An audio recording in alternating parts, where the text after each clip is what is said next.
Qu'est-ce que vous faites les enfants avant de rentrer en classe? Qu'est-ce que vous êtes en train de faire? Ouh, qu'est-ce que vous êtes en train de faire les enfants? Vous vous lavez les mains. Et vous le faites quand encore? Après la récréation? Vous vous lavez les mains aussi après la récréation? Et avant d'aller manger?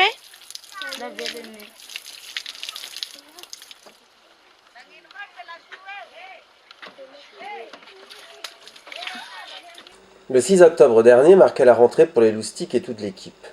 13 enfants de l'année dernière étaient présents au premier jour, les 8 autres étant partis à l'école publique, à environ 2 km d'Indilan.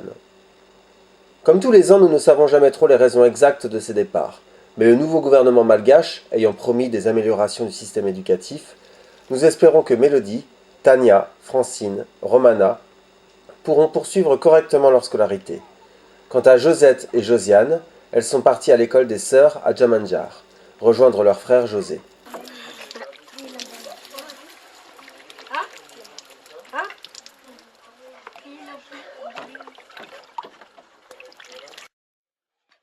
Pour cette rentrée 2014, nous avons avancé l'heure du début des cours.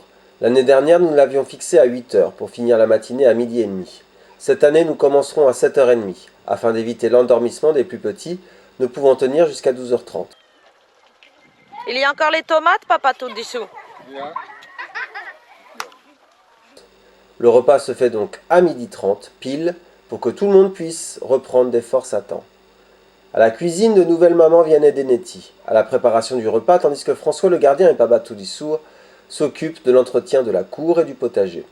Des tomates, du manioc et des ananas avaient déjà été plantés l'année dernière, et nous comptons, pour cette nouvelle année, rajouter des breads, ingrédient essentiel à la préparation du roumazav, un des plats traditionnels malgaches, du maïs et d'autres arbres fruitiers avec l'aide des loustiques. Est-ce que c'est vous le gardien de l'école?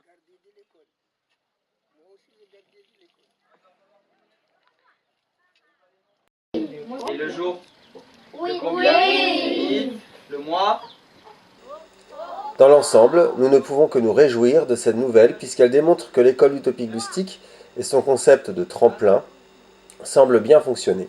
Nous suivrons le parcours de ces élèves et leur souhaitons bonne chance dans la suite de leurs aventures. La première semaine s'est donc déroulée à effectif réduit, le temps de faire le point sur les nombreuses nouvelles inscriptions et envisager d'éventuels retours. Finalement, ce sont 12 enfants qui rejoignent l'école pour cette nouvelle année. Il y a donc 25 élèves en tout, soit 4 de plus que l'année précédente. Nous avons décidé d'accueillir des enfants âgés de 5 à 7 ans, scolarisés pour la première fois et provenant de villages proches de l'école. Mis à part Geneviève, âgée de 11 ans, fille du jardinier de l'école et sœur de Toulissoa. Alors, mercredi. C'est quoi les lettres? Leur intégration s'est très bien passée. Beaucoup se connaissent déjà, ils se sont vite sentis à l'aise à l'école.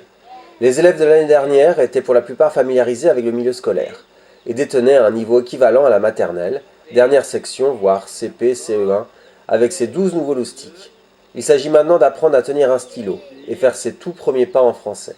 Bien qu'Anch et Vincent doivent redoubler d'efforts pour retenir leur attention, plus d'une quinzaine de minutes, le travail n'en est que plus intéressant. 2 élèves de l'année dernière sont restés dans cette classe en raison de leurs grandes difficultés à l'écrit et à l'oral, mais permettront de créer une certaine dynamique au sein du groupe. Ils se montrent déjà très motivés à montrer la marche à suivre aux petits nouveaux et font déjà d'énormes progrès. L'année scolaire s'annonce encore une fois remplie de bons moments. Le groupe 2, quant à lui, est essentiellement formé d'anciens, à part Geneviève. Ici, on sait lire, écrire et crier « moi » pour pouvoir passer au tableau.